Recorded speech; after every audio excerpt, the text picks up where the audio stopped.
Si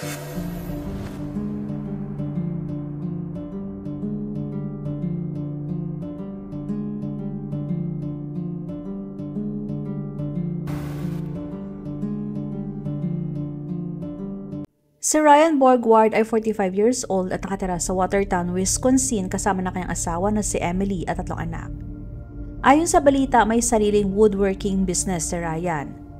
Noong August 11, 2024, isang tipikal na araw na linggo, nagsimba si Ryan kasamang buong pamilya. Hapon na kaparehong araw ay nagdesisyon siya na umalis para mag-fishing at mag-kayaking. Kailangan pa niya magmaneho ng 1 oras para marating ang Green Lake na nasa Green Lake, Wisconsin. Dahil yun ang hilig ng mister, hinayaan ni Emily si Ryan umalis. Ginabi na si Ryan at bandang 10:45 nag-send siya ng text kay Emily na magpapadal na siya sa lake saglit bago umuwi, pero hindi na siya nakarating ng bahay. Kinabahan si Emily sa maaring nangyari kay Ryan, kaya naman makalipas ang ilang oras na hindi na niya makontak ang mister, nagdesisyon na siya na mag-report sa mga pulis. Kaagad na rumisponde ang mga pulis sa sinabing lugar ni Emily. Kinabukasan, bandang 5:32 ng umaga, pinaalam na ng Green Lake County Sheriff's Office tungkol sa nawawalang kayaker. Agad-agad sila nagpadala ng deputies para hanapin si Ryan sa Green Lake, pero hindi nila nakita. Ang tanging nakita nila ay ang kanyang sasakyan at ang kanyang trailer, na siyang nagdala sa kanila na maniwala na may nangyari hindi maganda kay Ryan sa lake. Wala pang 1 oras ang nakakalipas, may nakakagulat silang nadiskubre sa tubig. Nakakita sila ng kayak sa kanurang bahagi ng lake. Kaya malakas ang kanilang kutob na may hindi talagang magandang nangyari kay Ryan. Katunayan, ang lake ay ang pinakamalaki at ang pinakamalalim na natural lake sa Wisconsin. Kaya alam ng mga pulis na medyo mahihirapan silang mahanap si Ryan. Dahil doon ay humingi na rin ng tulong ang mga pulis sa Bruce's Legacy noong August 13. Ang Bruce's Legacy ay isang non-profit organization na tumutulong sa paghahanap at sa recovery operations para sa mga biktima ng pagkalunod. Sila ang may sonar equipment na siyang ginagamit nila para ma-detect kung may katawan ba sa ilalim ng lake. May mga pinalipad din sila na drones para makatulong din sa paghahanap. Bandang 9:30 ng umaga ng August 13, 2 mangingisda ang nakakita ng fishing rod na sumabit sa kanilang fishing net. At nalaman na pagmamay-ari yon ni Ryan base na rin sa kumpirmasyon ni Emily. Kinahapunan, bandang 3:30 ay may tumawag sa police station para i-report ang nakitang tackle box. Noong binuksan nila ang box, nakita nila na naglalaman ito ng wallet, driver's license at susi na lahat ay pagmamay-ari ni Ryan. Sa lahat ng kanila nakita, naisip nila na maaring nahulog nga sa tubig si Ryan. August 24, nagdala na sila ng cadaver dogs at diving teams para makatulong din sa paghahanap. Kahit na alam nila kung gaano karumi ang lake at alam nila na sobra silang mahihirapan na makita ang katawan sa ilalim, pero ginawa pa rin nilang lahat para lamang mahanap si Ryan. Pero ganun pa man ay hindi sila tumigil sa paghahanap dahil ang gusto ng lahat ay mabigyan ng closure ang pamilya ni Ryan. Katunayan, ang Bruce's Legacy ay gumastos na ng halos $110,000 para sa pagpalit ng mga equipments at pagpapaayos ng mga nasirang equipments na kanilang ginamit. Naglaan din sila ng halos 23 days nang walang tigil sa kanilang operations. Makalipas ang ilang linggo ng paghahanap, halos nawala na ng pag-asa ang lahat na mahanap si Ryan. Ginawa na rin nila ang lahat na kanilang makakaya pero walang resulta. Sa pang-8 linggo ng paghahanap, doon na sila nag-usap-usap kung nahulog nga ba sa tubig si Ryan o baka wala siya doon. Pero kung pagbabasihan kasi ang mga nakung ebidensya, masasabing nasa lake lang si Ryan. Kaya naman, October 7, 2024, nagdesisyon na sila na ibahin ang direksyon ng kanilang investigasyon. At doon ay may malaki silang nadiskubre. And during that time, it was unbelievable the amount of support that our community gave my department. It was unbelievable. From food to gift cards for Bruce's Legacy to a thank you. And they were proud of us. They were proud that we were not giving up, and we were not. We continued.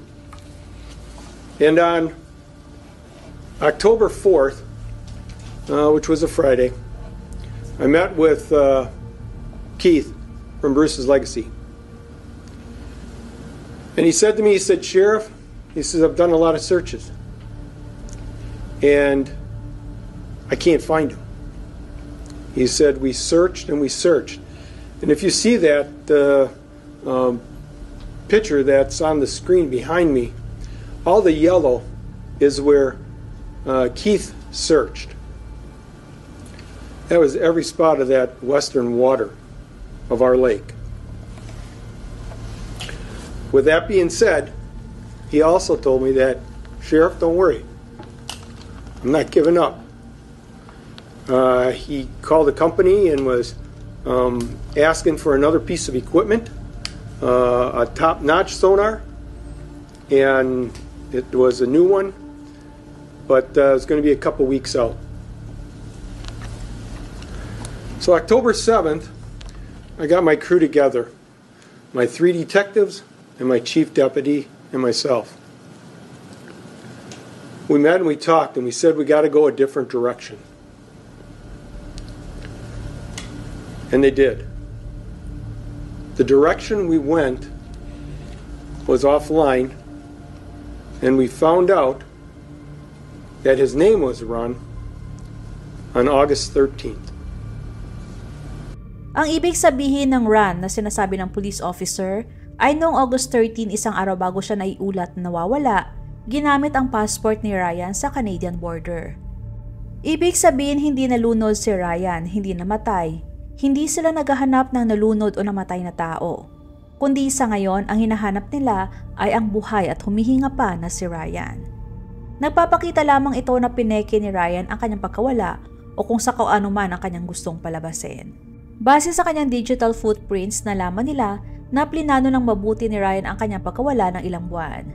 Base sa impormasyon na nakuha ng mga forensic analysts, nakita nila sa laptop ni Ryan na siya ay kumuha ng panibagong passport. Pinalitan niya ang hard drive ng kanyang laptop.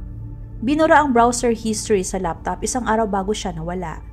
Nilipat niya ang mga files mula sa laptop papunta sa kanyang iCloud. Litrato ng kanyang passport.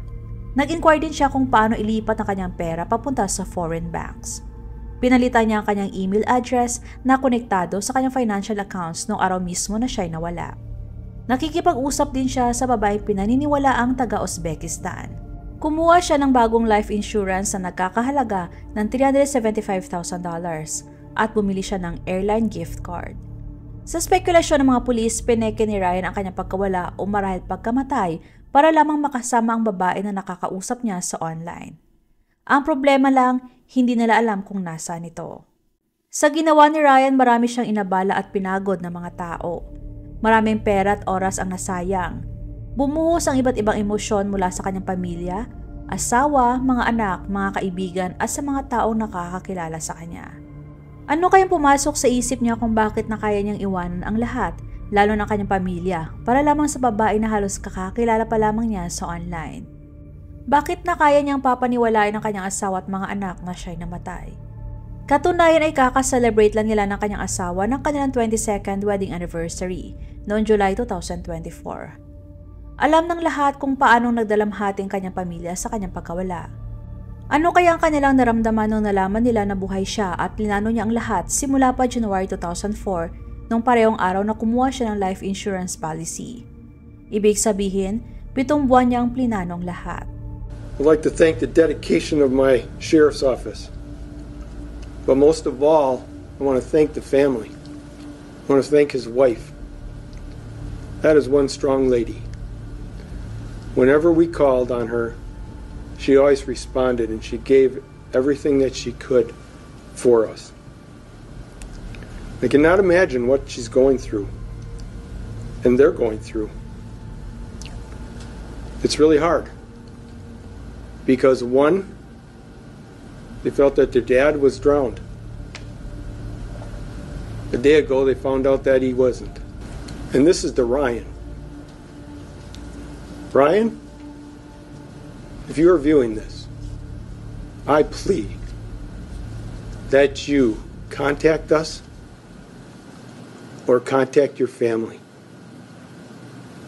We understand that things can happen, but there's a family that wants their daddy back. Pagkatapos ng press conference, nakausap ng mga pulis si Ryan sa pamamagitan ng isang babae na nagsasalita ng Russian at English. Tinanong si Ryan na ilang impormasyon tungkol sa kanya at hiningan pa siya ng mga pulis ng video para patunayan na siya ay ligtas. It's Ryan Warburg, today is November 11th. It's approximately 10 a.m. by US.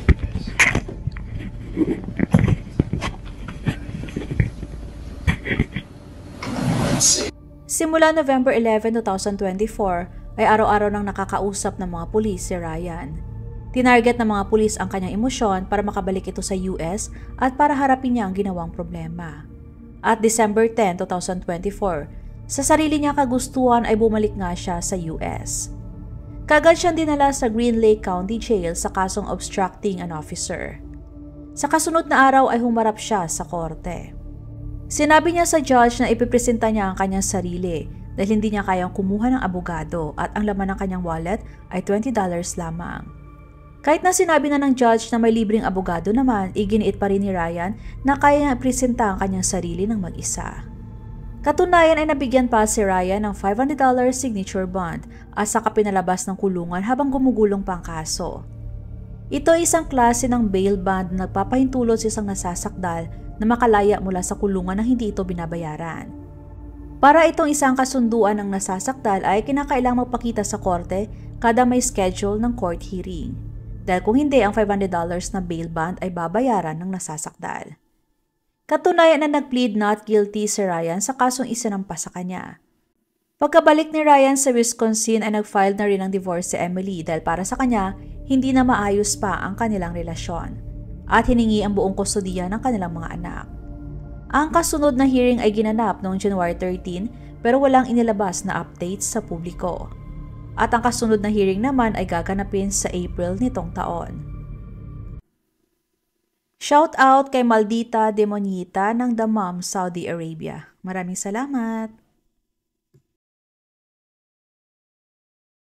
Please support po my second channel na Usaping Krimen. Salitan ang pag-upload ko sa kada channel kaya kung gusto nyo na makapanood ng crime story araw-araw, maaari lamang po na i-check ang bawat channel para sa mga panibagong videos. Maraming salamat!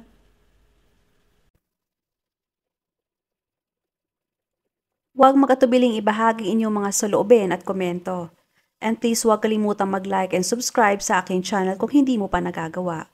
Magkita-kita tayo ulit sa aking susunod na video. Maraming salamat!